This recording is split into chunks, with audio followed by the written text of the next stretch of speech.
This is the Convergent Science Network podcast. Leading researchers in the domain of neuroscience, brain theory, and technology are interviewed by Paul Schurger and Tony Prescott.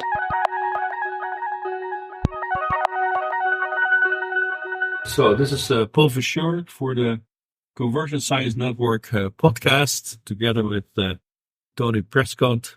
Today we're speaking with Aaron Schurger. Welcome, Aaron, to our podcast. You were speaking today in our BCBT summer school, and you very much delved into the physiology of and behavior of volition, right, of free will. So do you think we can say anything meaningful about free will at all from a sort of scientific perspective? I think in theory it's possible to do so, but I'm not sure if we've said anything meaningful yet. Okay. But now, free will is a complex concept, as you also indicated in your talk. So is that the construct, is that a natural category of a follow Ryle? Is that what we should be investigating? Is that the right starting point? Or would you rephrase it and use a concept like volition or decision making? I tend to use the phrase conscious will. Because I think free will is something that if you take the hardcore definition of free will, which is some uncaused cause, that's not something you can really grapple with scientifically. But you can ask questions about the relationship between conscious events and actions, and ask if there's if there's any kind of causal relationship between those two. But in some sense, then you first have to also grapple with the so-called hard problem, right? Because now you link it to conscious states, and so how do we access these conscious states in an independent way? Yeah, that I think is a direction that we're going in. It's not something that anyone has done in the past for that very reason. But we do now have some very reliable correlates of conscious perception. And so we could potentially start looking at those as indicators of the presence of a conscious intention, and ask whether or not it has the right relationship with the subsequent action, or at least the neural activity that brings the action about. It's clear you're very cautious right now in how you approach this, and I understand that. It's a conceptual minefield. So exactly, but still, you have to leave some of the mystery to have something to explain. So have you just scraped off too much now of the free will volition phenomenon? Well, we scraped away. Maybe we scraped away the mystery about the meaning of this signature, the readiness potential, which we thought was a sign of a decision. And what we've shown is that this may not be the sign of a decision, right? It right. Might be the sign of a random process. And if we're using this phenomenon, this readiness potential, as a temporal marker against which to compare the time of other events, well, we may have been deceiving ourselves by interpreting it in that way, interpreting it as a decision. But now we already raised that quite a bit, right? But because first, I don't want to be too flippant about it. You might still believe it is flippant, but you said, well, instead of free will, I want to speak of conscious will, right? But you left the notion will in there as a construct, right? Can we do anything with this construct will? What is, also from a physiological perspective, as a physiologist, is will a useful construct? Can we do anything with that? Well, if it maps onto something like an intention or an urge, something, then yes, I think so. I use the word will in this context to be almost identical with an intention. So, which is you could say a mental state or a neural state that represents a commitment to some course of action. And an urge is sort of in the way that I think people would think about it, is almost something which is unconscious. I felt an urge. I don't know where it came from, but something urged me to go to do this. So the origin of the urge. The origin of the urge, I guess, is unconscious. But the urge itself is. So there's an interesting question you could talk about, sort of unconscious will potentially as well. Yeah, in fact, that's something. It's very interesting that you bring that up, because it's something that I was just recently debating with colleagues and with some philosophers who really like this idea of the concept of a unconscious intention. But my problem with it is, how would you know an unconscious intention if you saw one? I don't know. Behavior, action, arousal. Maybe. Well, I think it speaks to the whole question of agency. The fact that we have an experience of being agents is why we have this idea of free will in the first place. If we did things without feeling we were making choices, we wouldn't need to have will. But will explains why we have a feeling of agency. So I guess, and that feeling of agency is both unconscious and there's a conscious version of it. I think it's important, though, to distinguish agency from volition. I think we can distinguish between the two. I think we can say that agency is the doesn't have to be the feeling, but the knowledge that my action caused some effect in the world. Whereas volition is that my thought caused my action. My desire or my intention was responsible for bringing that action about. So usually then this distinction between, let's say, secondary or primary, secondary desires, right? So you might have an urge, but you must actually desire to execute or follow up on that urge, right? So it's a multi-level process that you commit yourself to. And so an unconscious or a subconscious urge or desire would never be identified as such by the agent, because it just plays out underneath the radar. Right. So yeah, you always require, by necessity, this idea of a secondary and a primary sort of level of urges or desires, right? And then what you also need is an agent that actually owns these desires. But then there's also what's called the reasonable responsiveness, right? So that you can then deliberate on that desire. So these are ingredients you would need to then lead up to volition. To volition, right? Reasoned responsiveness is an important one. That's, I think, in the past has been largely neglected, but that now everyone is talking about. Which I think it's quite fair. It's true that if we want to give something this label of volition, it should have this property of responding to reasons. This is right. This is only, and of course, this is also your trajectory, right? Because you move also in the direction to link the study of volition more closely with decision making, which of course goes in the direction of deliberation and reasoning and so on. But the other ingredient you need is the ability to do otherwise, right? So if I act following my urge and desire, I must also be able to understand that I have alternatives. I could have done otherwise. Right, I could have done otherwise. Yeah, this is an important one as well. Yeah, and one that's very important to from a philosophical point of view, but it's very difficult empirically to show that you could have done otherwise. Absolutely. Yeah. But okay, so this is then okay. This conceptual environment of free will, which is indeed complex, a minefield, as you said.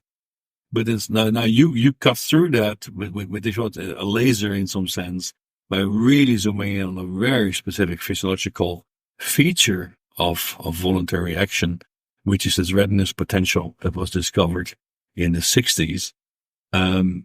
So why do you think the readiness potential as such is actually telling us something about free will? Well, I don't think it is. I think that's the issue, really. I don't think it tells us anything about free will one way or another. I think it tells us something about how the motor system works, some potentially interesting things, but I don't think it's a temporal marker for a decision. It's a temporal marker for a commitment. Because this would go back to these classical experiments on the Bereitschaft potential that then fed into the limit experiments, and you laid this out for us in quite some detail, the Kornhuber and Dickey 60s experiments. Mm-hmm. And the big mystery that then appeared with Libet was like, well, if I look at the neural signals or the neural correlates of decision making, and I compare that to people's ability to declare where they are in the decision making process in terms of making decisions or committing to executing the action, there's a delay, right? So the brain only knows what it's going to do before you know it, which is of course already implying a dualism, some sense, right? So are you saying it was a surprise that was no surprise? Come again? when you say it doesn't tell us much about mission, right. Why were people were tremendously impressed with his result, right? And, with the original, there have been many attempts to replicate it, and no one could actually. There have been successful replications of it, and it's very much accepted as a physiological feature of decision making. Yeah, it replicates extremely well. Yeah. So in that sense, it's a physiological fact. Yeah. But then a huge amount of trees have been killed to produce the paper on which many words have been written now about what this means with respect to free will, because it's the idea, well, the brain knows what you're going to do before you know it, and therefore, right, there's no free will. So where did that interpretation go wrong? Because, okay, you have many methodological concerns, right, we can look at. But in some sense, why were people so easily misled about this at the time? Well, because it very reliably precedes self-initiated movement. And so I think the first and it may be sensible conclusion to come to is that this is the brain's way of getting ready to initiate a movement, of planning and preparation for movement. But of course, the kind of data that we use to get it there, it's all correlational. So you could say, well, we've made the simple mistake of confusing correlation for causation. It's a bit more than that, but it's that as well. Right. But isn't there also a hidden prior in this whole debate at this stage, right? Before we delve into the physiology and then the methodology, that there's an implicit dualism in the interpretation. There is this whole idea like, oh, every action at any time scale has to be caused by a conscious state, has to be preceded, therefore, by a conscious state, which seems an arbitrary assumption. Yeah, well, no, I think with the readiness potential, what people are saying is that every action, or at least every voluntary self-initiated action, has to be caused by this same preceding neural state, not necessarily conscious, right? So I think the conscious bit, you can separate that out. And in fact, and we intentionally evaded the topic of consciousness when we first started working with this, because we just wanted to ask, is this signature, this readiness potential, the cause of the movement? Does this represent the brain getting ready to move? And I think that's what we, if you want to say, debunked in a way.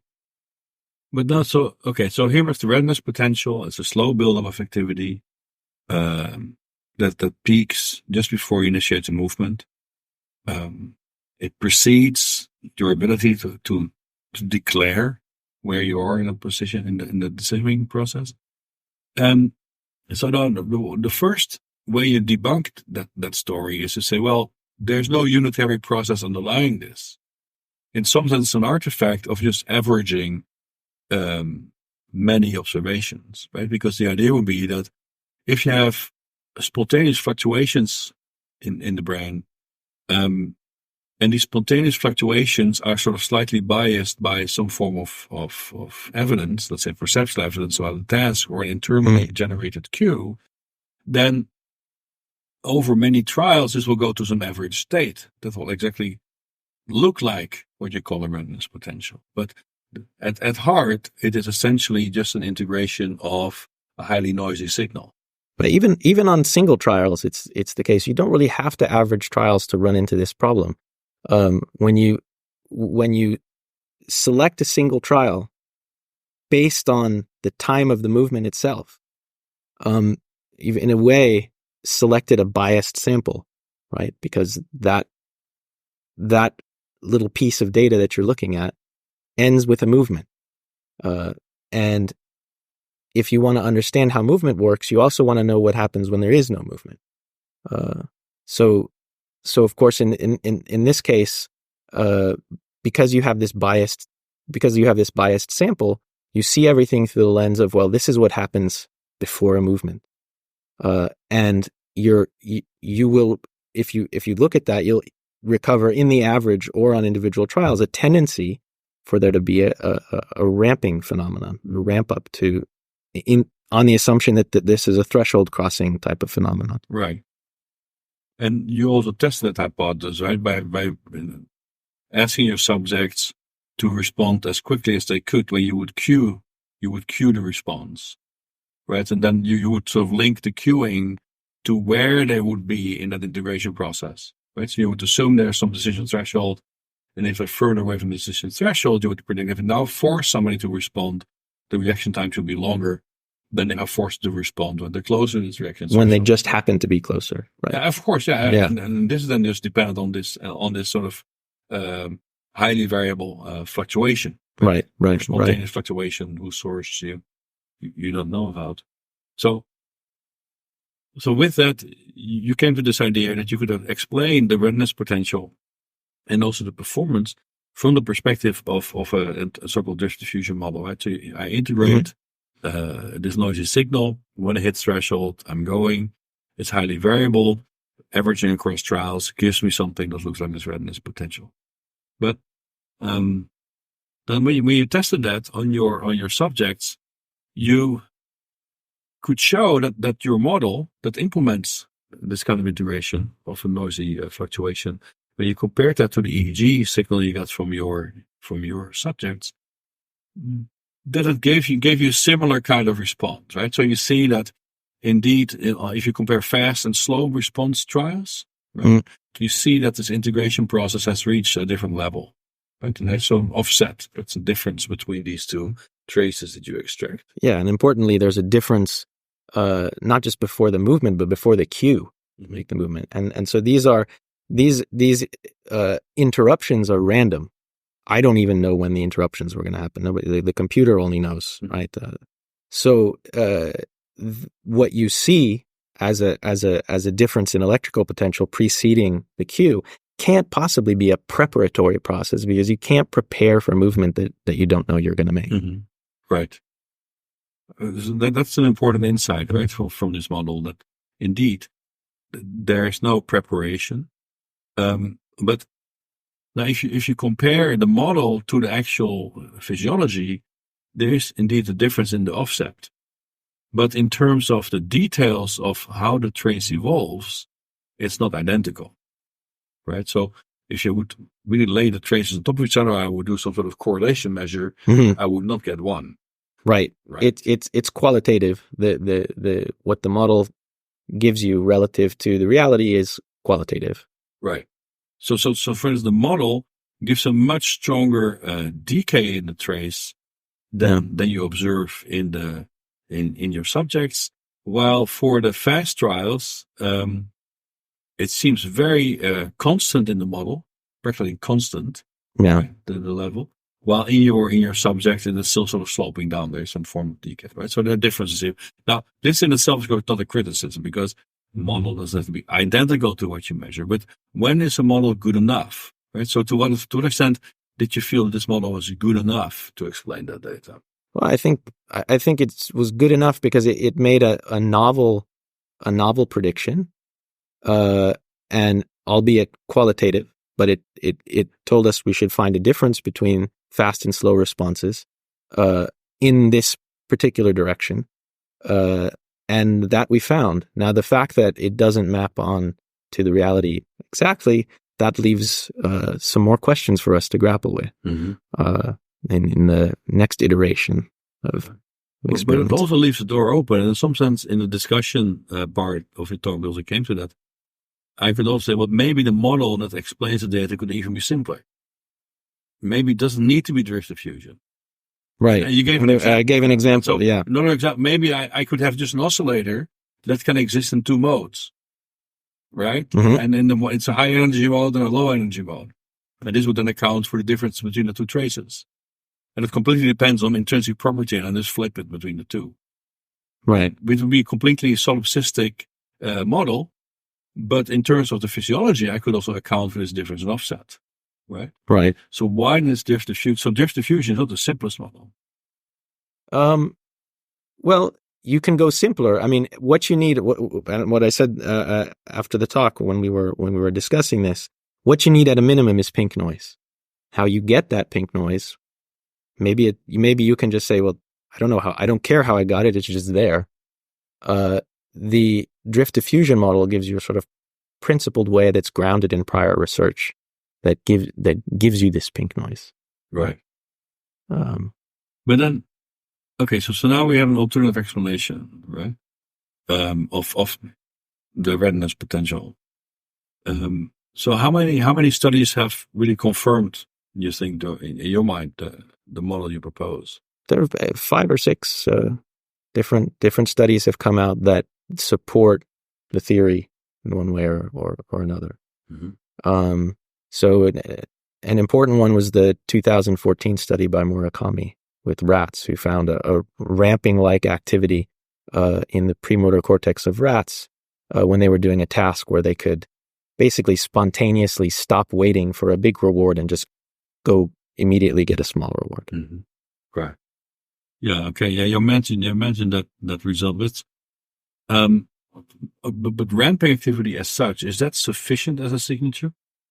Well, it's okay. So I spoke very quickly. It was not just ramping activity, but it was ramping activity that consistently reached the same level just at the moment that the rat left the waiting station and went to get the reward. So at least it's very consistent with the idea of an accumulator, of the output of an accumulator, right? We would expect it to look just like that. Okay. I mean, you pointed to some interesting evidence from crayfish and rat as well, that I guess suggests that this readiness potential is something that's just common to brains. Yeah. And therefore, probably if the crayfish is doing it, what we normally think of as conscious volition isn't going to be a factor. Yeah. I would agree with you on that. I mean, and you also talked about the idea that this experiment, actually there is a weak imperative, you said to me. So it's almost that if people are making a conscious choice, it's when they walk into the experiment and agree to do this task. Exactly. And the task is designed so that specifically you're asked to suspend volition and, wait for that urge to come. Yeah. So it's really a task that's weighted against having any conscious volition that we would normally think of as conscious volition, sort of choosing to buy a house or move country or something like these. These are conscious choices. Whereas deciding to lift your finger in this task or whatever it's really designed to remove anything but the most minimal of conscious choice. Yeah, well, I think so. I mean, to that extent, is it really that surprising? I mean, for you, the result isn't surprising, but I guess you thought though why had the scientific community become so obsessed with this result? Yeah, well, I think it is just a matter of lifting your finger. It is a very simple act. I'm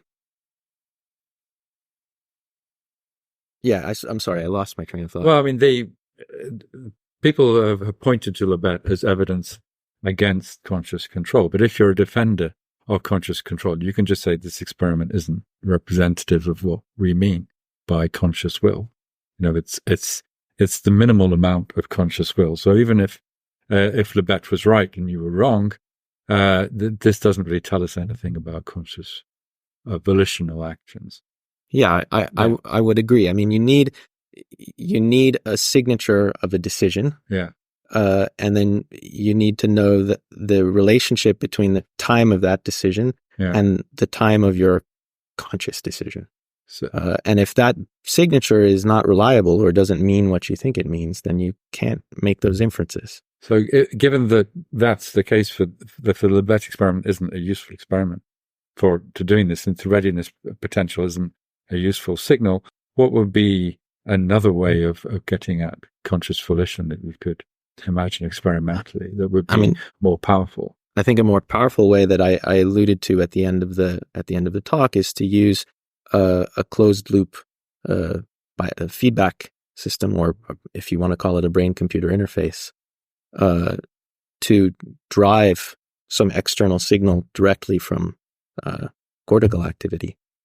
And then you can ask questions about what happens when the feedback from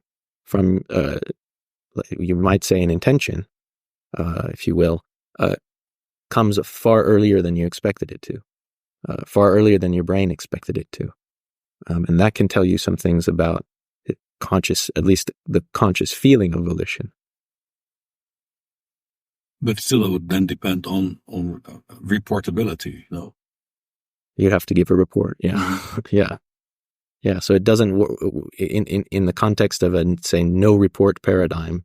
This doesn't work. Right. But the other thing is that for you like this Murakami memory result, which is interesting. Okay, we see some integration to threshold. We see how nicely lined up before this sort of self-initiated action to move from one port in the task as a mouse to the feeding port or the reward port. Okay. But we look at premotor cortex, right? Well, usually also in this whole debate on volition, people point more to, let's say, medial frontal structures, SMA, so more advanced in this hierarchy, right? So is it another issue that we're getting a little bit, let's say, unclear, but also localization of these phenomena now? No, I think the area of cortex that they were looking at in the rat, M2, I think is the rat homologue of the SMA. Okay. If I'm not mistaken. Mm-hmm. All right. So we have a reinterpretation of the Libet experiment, right? And in some sense you're saying, well, it's less magical than it looks like. But still, there is some source of, let's say, spontaneous activity that comes from somewhere. Mm-hmm. So is the spontaneous activity then an echo of something that you might want to call volition, a subtle agent that is trying to manipulate this? Or are you really thinking about just noise that is floating around in neural circuits? I think it's the latter. Okay. I think it's just noise. I think you need more than that to explain and to account for volition. So then what are the properties of neural noise in these cortical circuits? Well, one of the most important properties is that it's temporally autocorrelated. And that is key in order to give you the kind of result that it's temporally autocorrelated. Another way of saying it's pink. It's pink noise. It's not white noise. So how much physiological evidence is there that there's pink noise in these parts of the brain? I think there's noise in the brain and in behavior tends to be pink. In fact, I would turn that around and challenge you to find white noise anywhere in the brain. Sure. No, I would go more to the other direction. I'm not a big believer in noise. For me, noise just means there's a source of variability that you haven't identified yet. Yes. Okay. Yeah. So this is more where I was going with that. So to say pink noise, I think just means, well, we lump a lot of things together, and it looks like pink noise, right? But the other means there's some dynamical state that evolves with the memory. Mm-hmm. Right? So as long as you have a dynamical system with some kind of memory, right, then okay, stickiness, exactly. Then you have your big noise. Right? So in the way you decompose the readiness potential into, let's say, multiple highly variable traces, right? Maybe they themselves can again be decomposed in something more mechanistic that we can understand, that's more deterministic than pink noise itself, right? Right. Is that reasonable, or you think really there's really a pink noise source in the brain somewhere? Oh, I see. No, I wouldn't say that there's a pink noise source in the brain somewhere, but it isn't. I think one of the interesting things about the model is that this kind of simple accumulator, its output has a 1/f power spectrum. It's pink, and that as I mentioned before, that helps to sort of ground it in some neurophysiology that has been well characterized in perception research, in decision-making research in general. So we have an instance where a very different kind of decision, a decision that is not made on the basis of a stimulus, at least not one that you have right there at hand, is governed maybe by the same kind of mechanism that all decisions are. Right. The brain didn't have to reinvent the wheel for this kind of decision. So now we have a reinterpretation of the readiness potential. In some sense, you've deconstructed a notion of volition, and said, well, we can just think about it in the same way we think about decision making, and it doesn't really matter whether you want to call it volition or not. It's a decision making process that we're looking at. Yeah. And then there are more recent results, and you point, for instance, to this work by Fried, but also Soon and others, who then started to add more like a black box science to the whole story. Mm-hmm. So now we're going to say, okay, can I, as opposed to do a post-hoc analysis, I was going to say, can I predict, right, decisions given some classifier extracting features from my physiology? And I can do this in the Fried case on single cells. Right. And in the case of Soon, you can do that looking at fMRI. Right. So it was a bit of a game changer, right? It's this whole black box approach. And then surprisingly, these approaches seem to work. They could predict what the decision was going to be by the subject with some improved performance as compared to random. For Fried, it was 75% or something like this, Mm-hmm. right? And they could predict 500 milliseconds before the action was initiated what the subject would do. But for Soon, it was even more extreme. That's what Dylan Hines. Right. More extreme, that it could be up to 6 to 8 seconds or something like that. There's some extreme time window. With fMRI, yeah. And then the point was, okay, that almost seems to violate the basic principles of the universe, right? Because now I can look into the future. Yeah, I mean, what I think would have violated the basic principles of the universe would be if you couldn't classify what someone was going to do based on prior brain activity. That would be strange, right? As if that decision just emerged out of ether. But 8 seconds might be a bit long. That you can predict already before you even get the cue. Yeah, well, I mean, let's say you're talking about a right or a left hand movement. I mean, it doesn't seem that unusual to me to think that several seconds beforehand, your brain might be in a state that will tend to bias it slightly towards one or the other. So I don't find that to be too hard to believe. So also 8 seconds you would find not too hard to believe in the Soon experiments. Yeah. I mean, no, I don't find it too hard to believe. Okay. Okay, but that's interesting, right? Because with that you're saying that these fluctuations that would sort of bias you in one way or the other have really a rather long history in the dynamics of the brain. Yeah, I guess that's what that points to, is that that if it is related to the phenomenon of autocorrelation, mm-hmm. so it's has a relatively sluggish time constant. Yeah. But it's interesting because that would also reduce the states that the system can then occupy. Yeah, although bear in mind that you're classifying slightly better than chance. Mm-hmm. I forget exactly how we're 58 or 60% correct, where 50% is just a random guess. Right. Would be a very different story, I guess, if it was 80 or 90% right. correct. So when you came across this Fried result with the single cells using the support vector machine, or Soon with this fMRI classifier, at the time were you shocked by that or surprised, or this was also already done for you within the realm of the expected? When I saw Fried's result, I wasn't too surprised. I was already at that time. I was already working on. I was already doing this work, and had already come to a lot of these conclusions. When I saw the work of Soon, that was much earlier. That was in 2008, I think. Yeah, I was initially pretty blown away by that. And later, well, sort of revised my way of interpreting the results. Yeah, right. Because in the last part of your talk, you focus very much on also the methodological challenges that you face with this kind of analysis, right? And you pointed out a number of caveats, like for instance, if you use a sliding time window to make your estimates, you better be very clear where you put the reference to estimate. Yeah, you want to align your time axis to the leading edge of the window, not the middle, or God forbid the tail end of the window, right? Sure. Because you don't want your classifier to be able to peek into the very future that it's trying to predict. Right, exactly. That would be cheating. Yeah, absolutely.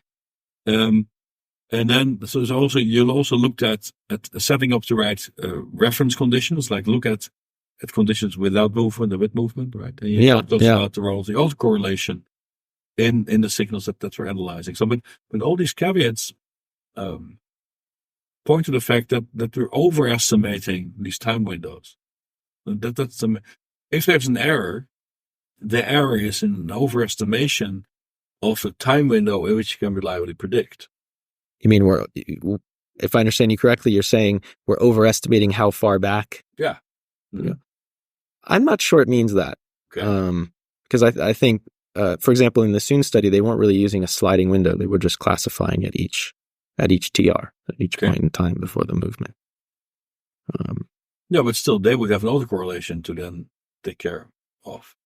Yes, although I believe they did one reanalysis of some of those data, trying to rule out the possibility that this was just driven by autocorrelation.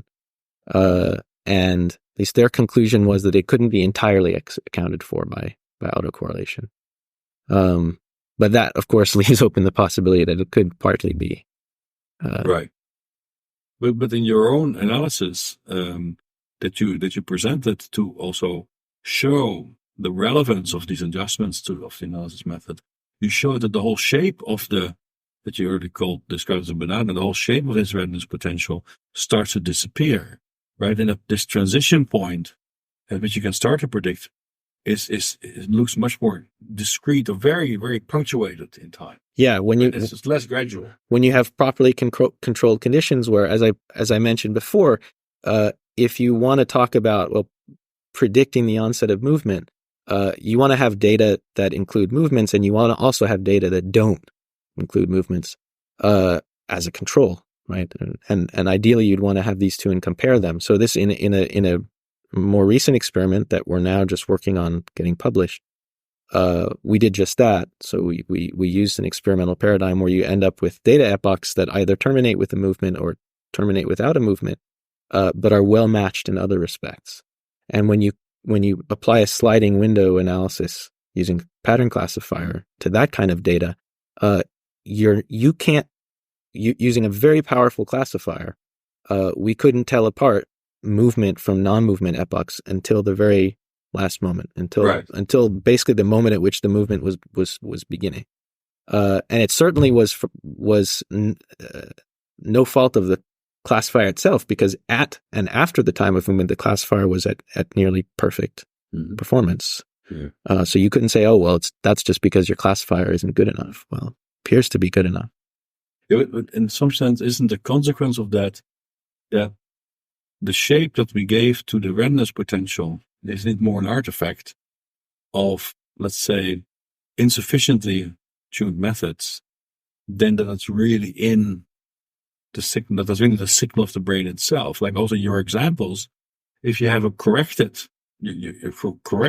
signal, so for instance, if you take out the autocorrelation effect, right, that suddenly the meaningful part of your signal starts to look very different. It was much more, let's say, an S-shaped kind of response, a more compressed transition point than the traditional readiness potential. So haven't you with that sort of deconstructed the readiness potential as an artifact of insufficient methods? I think you can say that. Yeah, I think you can call it an artifact. If you want an artifact of time locking, having at least a tendency to time lock to crests in an autocorrelated time series. Right. Yeah. And if you time lock to crests in an autocorrelated time series, you recover the autocorrelation function, which looks like a slow curve. Right. Exactly. Yeah. So you've talked about having the right kinds of controls. Patrick Haggard, who was here last year, gave a talk on a little bit experiment. I'm sure you know his work on this. Absolutely. Has developed some quite beautifully controlled paradigms for comparing volitional with stimulus-driven responses. I think he was using sort of random noise movement, and you had to say which direction the dots were going in. Yeah. And his study, I think, also made it a bit more sort of mattered whether or not what response you get, because there was actually a monetary reward. So there's a bit more of an incentive to do the right thing or to do the most rational thing. And his data suggested that in the case of volitional actions, you see a reduction in the amount of noise. That's right. Yeah. You see a slow reduction in variability over time as you approach the movement. So how what do you think of that result, and how would you interpret it? Well, I would really interpret it in the same way. That is to say that signal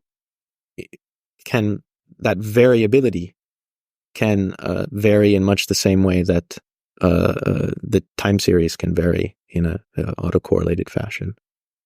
So the same logic that gets you the readiness potential in the experiments I did could get you this, let's say, decrease in variability. But why would it be different between the volitional and the instructed trials?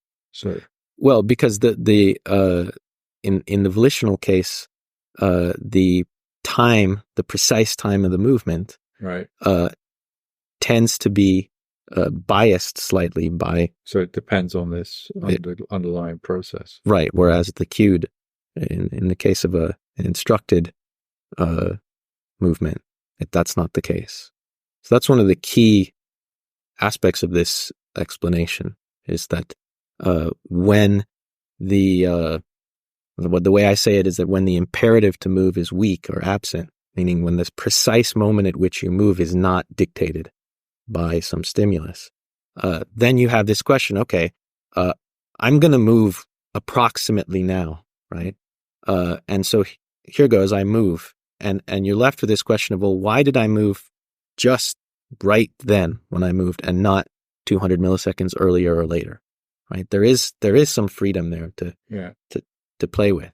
And if the answer to that question is, well, there are spontaneous fluctuations in neural activity, and they bias the precise moment at which you move, then if that's the case, then you're guaranteed to recover a slow, gradual buildup. But I don't really see how this answers Tony's challenge, because Tony's referring to the Peter Haggard claiming Patrick, sorry. Voluntary control, lower variability. Cued control, higher variability, right? So, or no reduction in variability. Yeah. Okay. Within cued control, then we can go back to the literal decision making, where you start to drive the integrators, right? And as soon as you start to add a drive to these integrators, you start to overcome the more spontaneous fluctuation. So you would expect to see lower variability there. Mm-hmm. Right? So I don't really see how your explanation. Well, that's what you get. You get a decrease in variability. No, it was the voluntary case that was lower variability. Right. Right. Yeah. But when I was making the example, if you go to the decision-making literature where everything is cued, right? Then also for your model, if I start to drive your model with an external input coming from an external cue, I would start to reduce variability. Yeah, and you would abolish this early tail, right? readiness potential. So okay, my claim, and this is why I'm confused now. If you take the Haggard challenge, you say, okay, what is it? Higher variability? No. What is it? Lower variability, acute higher variability. But if you take your standard drift diffusion model with some, let's say, noise, if I now start to get an external cues and digital input, I start to reduce the noise effect. Right? So isn't that then counterintuitive from this drift diffusion perspective? It's true that it does pose a bit of a challenge. But I think it's not, I think the case is not at all closed by that evidence, because again, that variability could itself be fluctuating in a random way. Okay, but maybe a bit of a cop-out, no? Well, and essentially, I mean, that's I would say, to be fair, that's one of the, if you want, one of the weaknesses of the model or of the explanation is that you can always keep saying, well, that could also vary, right? That could also fluctuate spontaneously. So if somebody comes up with a new phenomenon, we just have another free parameter, right? And now we have the fluctuation we need. Yeah. We said, well, that could fluctuate as well. But maybe another response could be, also to the Tony's challenge, and some that people always ignore that the agent itself is represented, is sending a signal to a decision-making stage, right? So when you can imagine that the parietal areas, right, around the temporal junction, that are implicated in states of self and agency, are generating internal cues, right? Right. So right. in some sense, so the argument would then be internal cues have a higher gain, let's say, than externally generated cues, and then that way I might account for it.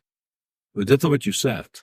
But I think Patrick's result doesn't imply necessarily that that's due to conscious will, as you said. It could be due to some other internal attentional process. He's agnostic. Patrick will be agnostic about that. Yeah. Mm-hmm. So it doesn't necessarily help the people who want to claim a role for conscious volition, which I think Patrick is one of those. So it could be some other unconscious process that's happening. Maybe it's linked to attention in some way. Is attention relevant here? Why I don't know. Why do you bring up attention? It's very confusing. Because you're in a task where you're having to make a decision. So you're focusing on, am I going to, in his task, interrupt this trial, go to the next trial? Well, that's something you're fixating on. And also you're instructed, actually. You're instructed to... Yeah, well, there's money involved. So you make more money if you make good choices. Yeah, so that would be a reason for being more focused, which might reduce your neural noise. So.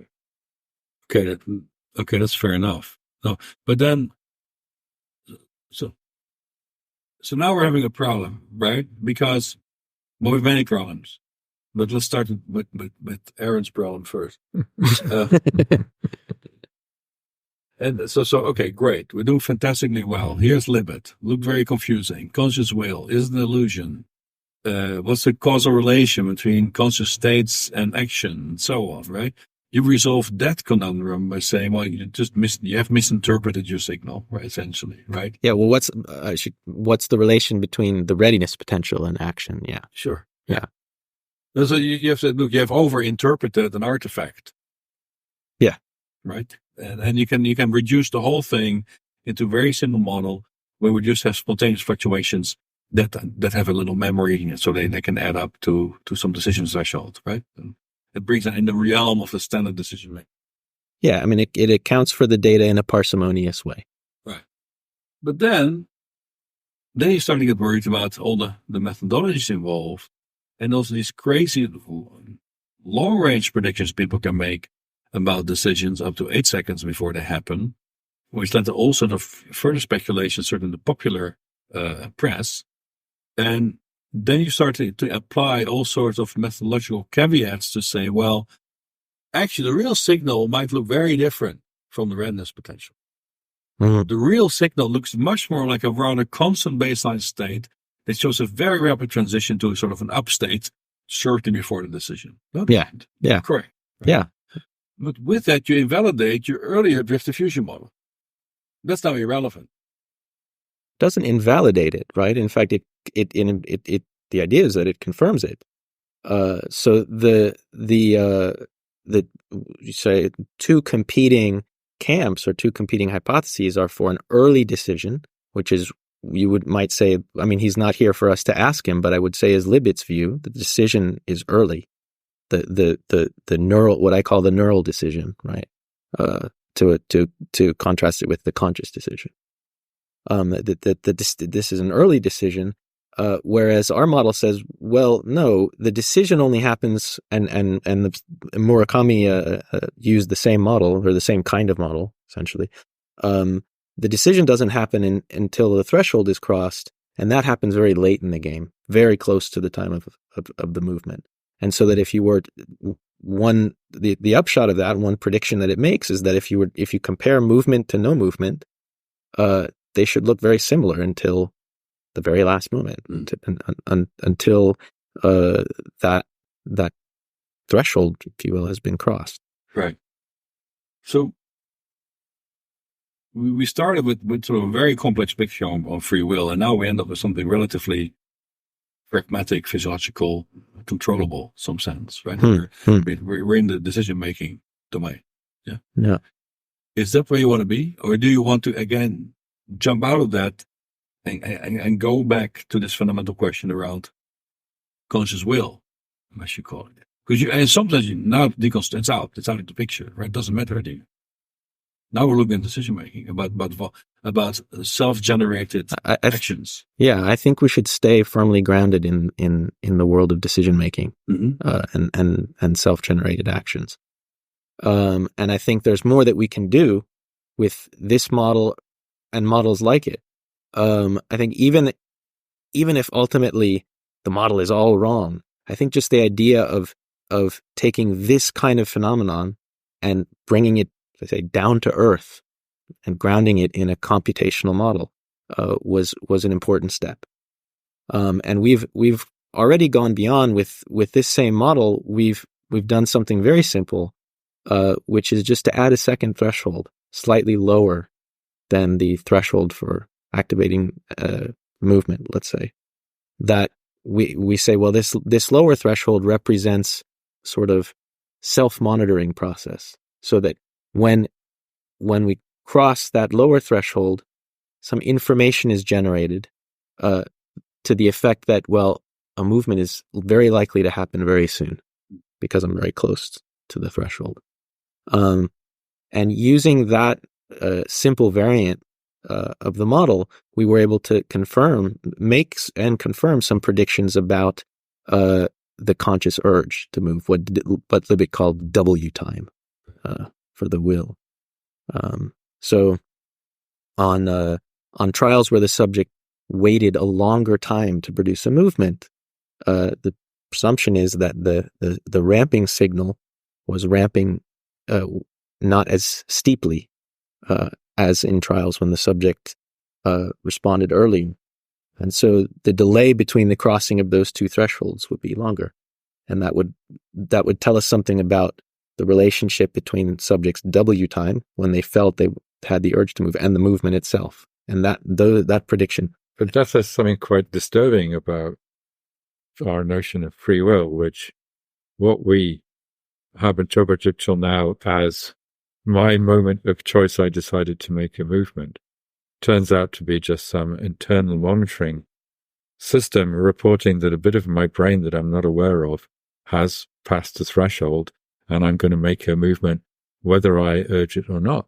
That's what it may be. So it's really quite a frightening conclusion for people who would like to be in free will, because it shows that these feelings that we have about will could just be completely wrong. Because you would have a feeling that I've willed that, but it turns out you haven't. Something in your brain has happened and this has popped into consciousness, and you have interpreted that as well. If it's true for that event, it could be true for all sorts of other decisions you make in your life, that some bit of your brain made something happen and then it was reported up to consciousness. Although I wouldn't say that it's, you said that maybe that feeling was wrong.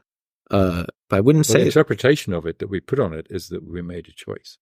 I see. So mens rea doesn't hold that, right? in that model. In that model, no, not very well. Yeah. So that's an important point, because and it was also the feeling I was having, like you invited us to some big party with lots of booze and God knows what, and entertainment. But in the end, you open a door and it's an empty room, and there's no drinks, no snacks, no nothing. Yeah. There's no decision making. Yeah. So haven't you now actually thrown out the dancers with the bathwater because of the limitations of your methods? I mean, the goal here was not to prove that free will exists, right? But was to shed some light on how this all No, you works. shed some light on it by turning the light off. Oh no, you turned the light on and the room was empty. The room was empty. I think. No, but the risk is he actually turned on the lights in another room. Right. We have shifted. We have shifted now somewhere else. No, I think this is where we thought the party was. You put the lights on. There is no party. There's no will. There's just these things causing stuff to happen, and you heard about it. Mm-hmm. Yeah. So I mean, what do we do? But it with is that deeply now? dissatisfactory. Well, only if you wanted to believe in conscious will. Well, no, because you believed that there was a party to go to. That's right. I like parties, but the thing is, there are things like mens rea, and there are costs of failure, right? So, if we really believe with Wagner and his friends that conscious will is an illusion and or not operational, there's a huge cost associated with that, because we're dehumanizing ourselves and we're giving up the sense of responsibility for action. The cost of that is huge. And if you do that to protect relatively primitive scientific models and methods, then I think that's a very naive move. Because I do believe, given the cost of failure, we also have to critically question the models we use. And we already know drift diffusion is great when you do really boneheaded tasks as a macaque monkey for months on end. Great, we get drift diffusion. But as soon as I make the decision task is a little bit more complicated, drift diffusion is not predictive of anything. If you give a complex brain a stupid task, you get a stupid code. And the stupid code can be deciphered by boneheaded neuroscientists. But the thing is, if you give a complex brain a complex task, it uses complex codes. And that's where the beauty is, and that's where the scientific challenges are. So what I feel now, we're a bit on the slippery slope. Oh, my methods are not really helping me. Let's just rephrase the problem. Let's scrape away all the complexity, so at least I can hold on to the method that has given me tenure. That's not for you, okay? But it's social knowledge of the field, right? Right. So drift diffusion drives me mad, indeed, because I think it is distorting our understanding of decision making, and certainly of voluntary decision making. I don't think you can just point to drift diffusion for this. I mean, it's just this is just so all you need is for that noise to be auto-associated. Yeah, so that's all you need for this result to happen. And the problem for your version is that you want to have some role for that experience of making a choice. And this result shows that you can have an experience of making the choice without having made any choice in consciousness that matters. So that, I mean, there may be other situations in which you make a choice that matters, but in this situation, you have the qualia, you have the experience of making a choice, but no, we've shown that I appreciate your attempt to mediate here, but I take offense in your summary. Because the point I was making earlier, Aaron is showing to us that pink noise doesn't do the job. Unless it's some really special case of it. Because he shows a much more S-shaped transition. Right? Where you don't have sort of gradual accumulation of anything. There's accumulation of nothing and then a very rapid switch. Well, that's when we squeeze the pink noise out of the picture. Exactly. Right. Yeah, but that will be the real the real ground truth of the decision-making signal. Abrupt. Right? Yes. Yeah. Late and abrupt. So it looks very different than this sort of autocorrelate. That autocorrelate signal is some background thing that happens, has nothing to do with the decision-making process. Right. Right. This is the consequence. It's part and parcel of the decision-making process, but it's just that when we look at it through the lens of this event-locked averaging, we see it in that misleading way. Yeah. But it's like a non-specific contributor. Yeah. It's not a decisive contributor. Right. Decision, right? Right. But I think would be, as scientists, we must also be willing to say, well, we don't know. We don't know, but it's more than decision making, because for the free will case, there is a layer of the ability to reflect upon the decision, to own the urges to act, to not only act, but to also I want to act. Mm-hmm. I own this urge to act, and I experience that, and I can declare it. And it also is ability to, and I could have done something else. But there are many requirements of which the decision-making process is one of the requirements, but it's not the whole story. It's only one of the necessary conditions. And there I think we should be careful. So yes, studying decision-making can be fantastically useful. Drift diffusion models can be a great tool to do that, but they're not the whole story. This is why I got a little excited. I feel like we have to be careful not to collapse the complexity of voluntary action into the more reduced view of decision-making, which is only a necessary condition. I mean, I think what we could agree is that in this task, it's a very minimal task for any kind of volitional control. And I think what Aaron's done is produced the sort of the minimal model of that. And Occam's razor said, well, why should there be anything more if this random process that's autocorrelated is enough to explain the result? Then that's quite possibly all there is.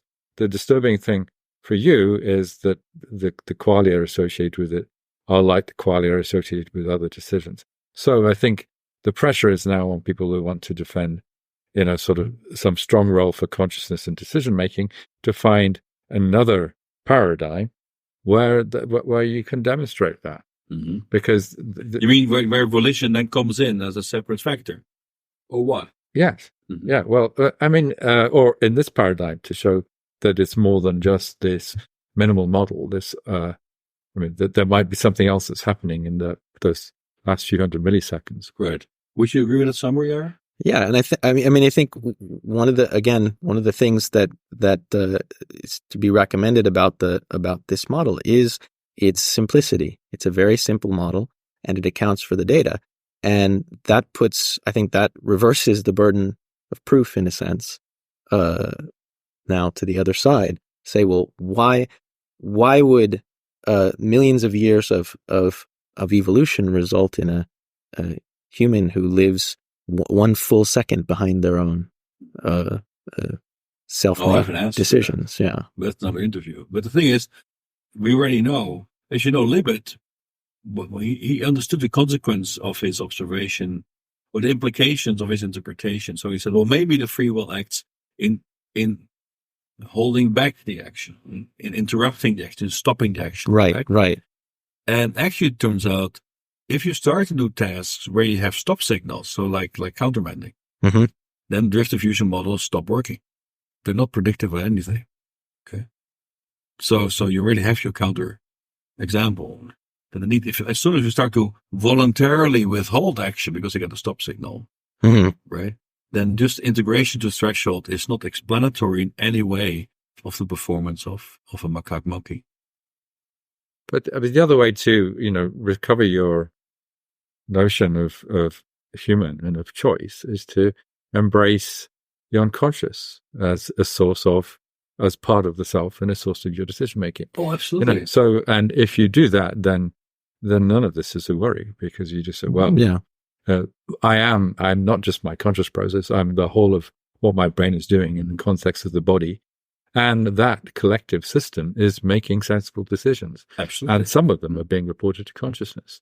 It shouldn't bother me if most of them aren't, as long as they're good decisions. And as long as your conscious urge is a meaningful best guess on the part of your brain as to the decision that you made and the time that you made it. And if consciousness is able to monitor that and say, well, hang on a minute, we made a poor choice there. Maybe there's a role for consciousness and fixing. You actually finally read my papers. I know. I'm telling you what was in your papers. Thank you. Okay. You know that I see consciousness and also volition act towards the future. Mm-hmm. And all real-time control, as the ones you manipulate as experiments, is all subconscious. And because it's catching up, because consciousness tries to reconfigure you for the future. So you will yourself into the future. And that's the big mistake people make. They think real-time control, because they never program robots to control anything. They think real-time control is conscious. It cannot be. It has to be automated, quick, because that's your survival system. It has to act in real time, and anything can happen to you. But what you then do, you reassess, and that's why the monitoring also comes in. You have to reassess, you revalue, you extract norms from your environment, and you reconfigure your real-time control. So in the future, you can will yourself to be better, right? And then, so in that sense, indeed, this is right. I'm not scared by that. We're converging on a common view.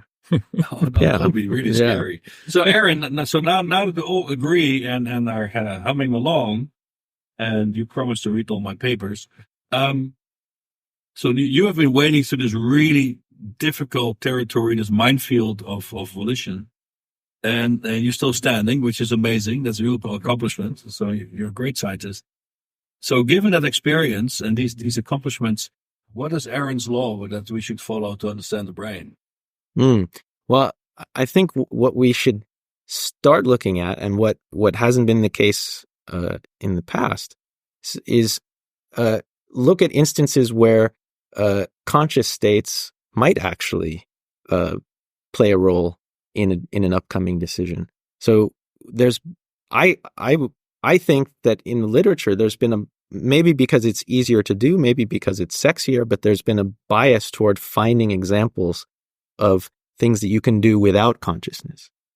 And that leaves open the possibility that there are some things that you do need consciousness for, but we haven't been spending our time investigating those. So how do you turn it into Aaron's law? I don't know about a law. Look, it has to be printed on a mug or something. Right? It's like 10 words. What's Aaron's law? Aaron's law is some actions, some volitional actions might actually be conscious. Might actually have a conscious antecedent, let's say. So we've looked at a lot of examples of tasks where you consciousness seems not to be involved. So Aaron's law is some consciousness might play a role sometime. Yeah, sometimes, maybe rarely, but maybe sometimes, right? All right. The other thing is, so we were in Paris recently for a Living Machines conference, which was fantastic. And Tony, who likes Paris now, so he wants to go back to Paris, and he will come visit you 4 years from now. Great. And he will come and check. He will come in a notebook and check whether you have actually falsified or confirmed the key hypothesis for your scientific program. So what's the key hypothesis you would like to see tested in that time frame? 4 years. 4 years. Prediction, yeah.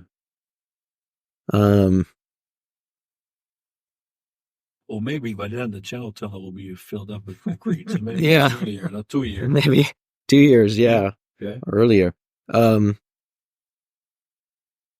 think what I'd like to see done is a test of whether or not, to the extent that this can be done, whether or not one can draw a causal arrow between conscious states and actions. Mm-hmm.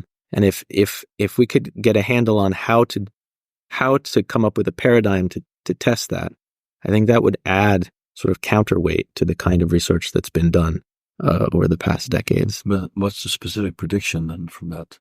I guess it's true. I didn't give you a prediction. That's right. Yeah. So I paid enough attention. Okay. So yeah. So okay. A big prediction is this. You can what the model. One of the things that the model says is that the let's say the character of the noise will in part determine the shape of the readiness potential. So if you let's start with describing the power spectrum of pink noise has this 1/f slope to it. So that the slope of the power spectrum gives you what you could call the character of the noise, or the degree of autocorrelation in the noise. So one prediction that follows from that, highly counterintuitive prediction, or at least novel prediction, is that the character of the noise, the 1 over f exponent of the noise, should predict at an individual subject level the shape of the readiness potential. But isn't it a retrodiction? Don't you already know that, given the results you have? No, not at all. So that's very much a prediction and a strong one. Okay. It's difficult to test, but it is testable. All right, Tony, you wrote it down? It's on record on tape. Yeah. So Aaron Schurger, thank you very much for this conversation. Thank you for having me. The CSN podcast was produced by the Convergent Science Network of Biomimetics and Biohybrid Systems, a project funded by the European 7th Research Framework Programme. For more interviews, recorded lectures, or upcoming conferences in the field of biomimetics and biohybrid systems, go to csnnetwork.eu. And thank you for listening.